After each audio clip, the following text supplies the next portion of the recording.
Hi, welcome to the Unconventional Homestead. I'm Jenny, and tonight I'm making strawberry rhubarb tarts. The original recipe is raspberry crumble cookies, a Costco copycat. Mine don't end up looking like the Costco raspberry cookies that everybody talks about, but they were a hit. I took them a few weeks ago to church. I was in charge of the cookies, and I'll tell you what, they were a hit. And what's nice is I got rid of a lot of jam. I used up a lot of jam. So this is a great recipe. It makes people think you're super fancy. They're not hard. Now, I will tell you, they're time consuming, not hands-on. The recipe says, I think 15 minutes in the oven, and I found it took 30 to 40. So mine are different than theirs, but they were good, and they look like you spent a lot of time, and they were hard, and they're not. It does take a cup of butter, so if you don't have butter on hand, now's not the time to start making these in mass. They might be good to take to a Thanksgiving gathering or that type of thing. So I'm making strawberry rhubarb tonight. But I did a few weeks ago, I made caramel apple as well as peach, because those were the jellies and jams that I had on hand, and all of them went. So the problem I have, or the good problem I have tonight, is I have a turkey roasting. Make sure you check out that video. And so I can only fit one 12-count paint muffin tin in the oven at a time, because mine are silicone, and so they need to be on a cookie sheet, so I can only fit one. If the turkey wasn't in there, I can do two at a time. Now, I do have another oven downstairs, but I'm not going there. One oven going at a time is plenty for me right now. So this is supposed to be my off season. Anyway, let's get started. You're gonna use your KitchenAid, and I'm gonna bring you a little closer. We're gonna cream the butter with the two types of sugar. So you're using a third of a cup of powdered sugar and a quarter cup of granulated sugar. And then this is going to be creamed with a teaspoon of vanilla and a teaspoon of almond. And I think that is part why people like them. The almond just is so different than what is normally done. I always like to have a little plate, because you always have something that's wet or drippy, and I think if you spend any time in your kitchen, you already do enough wiping and that type of thing. And this butter has been out today, so it is soft, but you're gonna whip this until it's really creamy. So I'm not gonna make you watch me whip the butter, but I'll bring it back before I add the other ingredients in, so that you can see what it really is supposed to look like.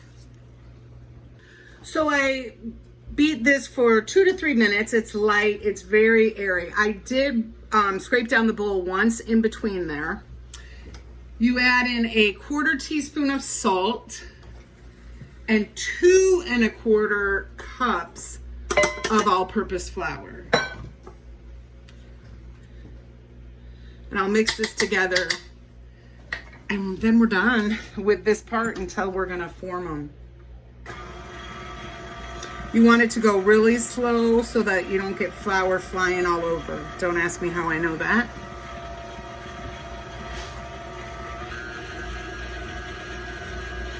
Last time when I did this 3 weeks ago, I made 7 batches. I made 1 batch at first, and then I made 3 double batches. They all worked beautifully, but like I said, it does take a little bit of time. You can see the dough's coming together.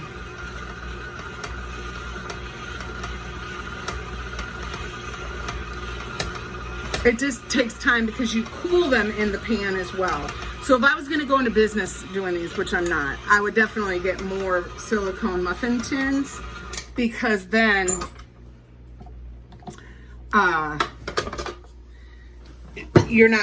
there's not so much downtime.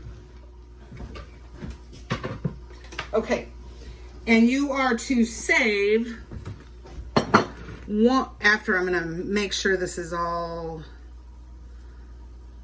mixed in and everything's how it should be.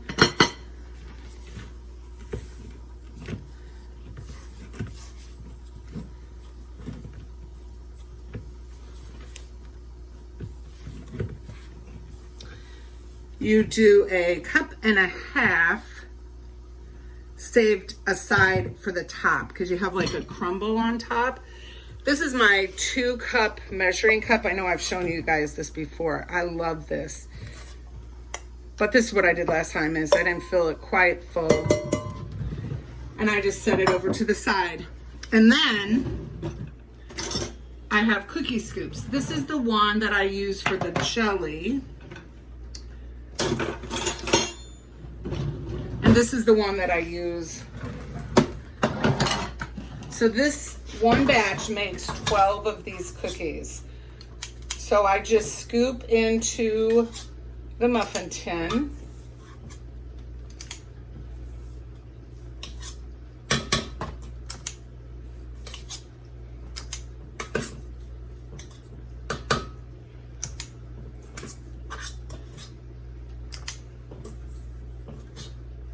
You want to preheat your oven to 350 as well. I knew mine was because my turkey's in there.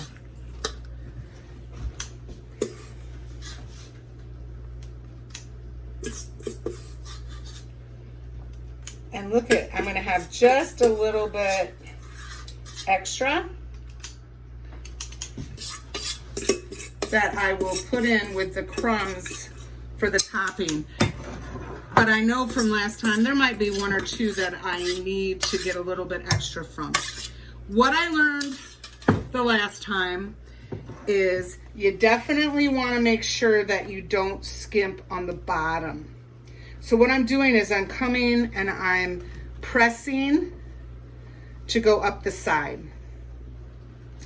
But I only had, out of making 8 dozen, I think it was 2 that had a problem, that were too thin on the bottom, and so they leaked out. Trust me, I gave them to somebody to be the taste tester, and they were tickled with them. But these don't have to be completely perfect because you're doing a crumb topping, so it isn't all perfect. But you do want to get a little bit up on the side, and you want to make sure that there's plenty on the bottom.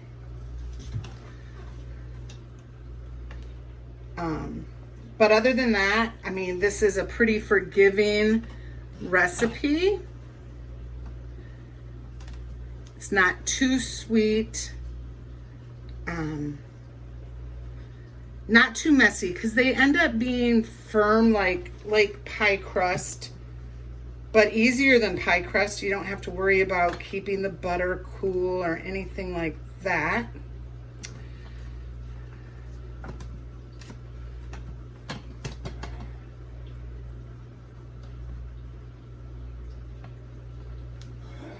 And again, it doesn't have to be completely perfect because the crumble is going to hide all of our flaws, which is really nice.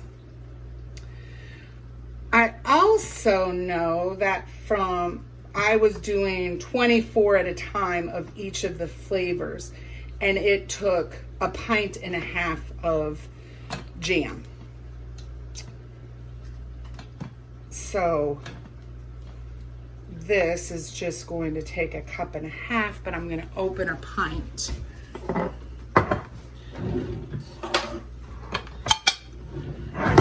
Whoops.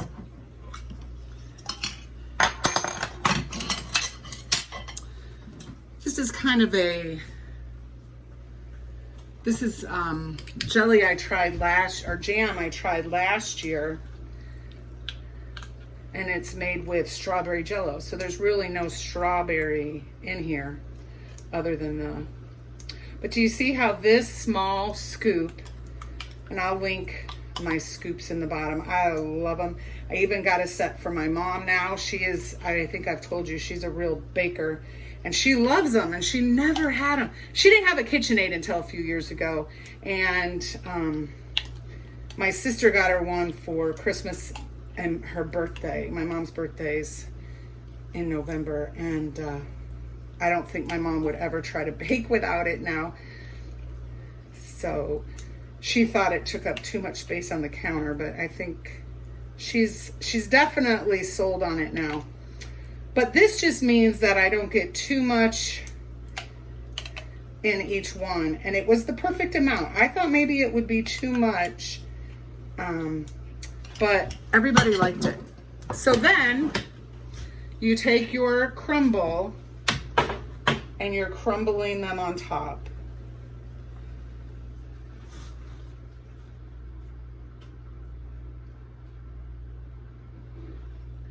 Then what I did, so that I just thought they looked a little plain, is I sprinkled powdered sugar, and I'll show you that when I pull these out.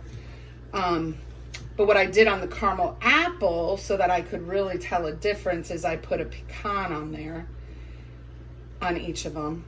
And then on the peach, I also shook them, but they were different colors. But,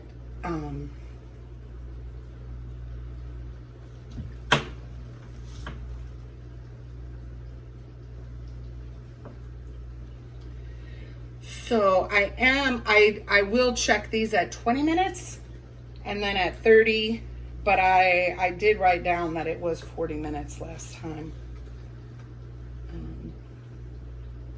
But I want to make sure that they don't get too brown or burn. But again, and then you have to, what I was going to say is they're not hard to make, as you can see. But they really look nice once you pull them out. But it's the waiting, as I said before, the waiting for for them to cool, but then they pop right out. Or they did last time. Let's hope. Okay, and I have some extra crumbs. So I'm going to go back, and wherever I can see the jelly, I'm just going to put some more crumb on.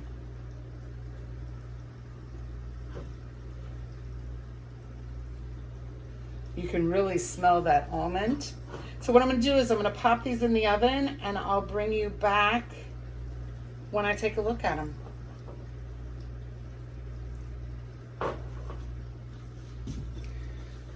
But the amount is perfect for 12. So it is time to check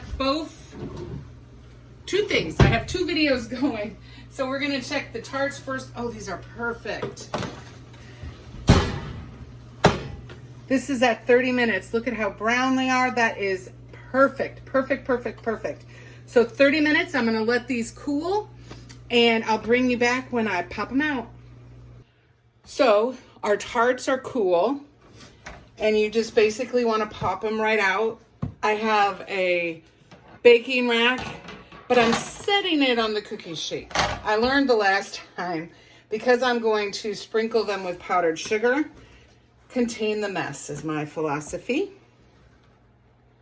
But they're gorgeous.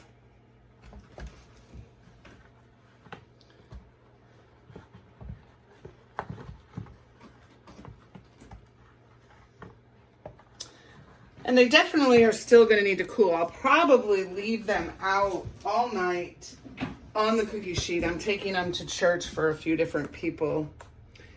But I just have one of my sifters, and I'm sifting powdered sugar over them. And it just raises them to professional status. I hope you'll give this a try. They would freeze really well. You would just package them. I would individually in like a Ziploc bag or plastic wrap, and then put them in all together in something else and wrap them. So I double wrap them, I guess is what I'm saying. But be creative. Pie filling or jam would be just perfect in these. So until next time, thank you for joining me tonight and making the Costco Copycat Raspberry Crumble cookies. Looks more like a tart to me. Anyway, please like, comment, share, subscribe. We hope you'll come back. And until the next video, make sure you're preserving your food.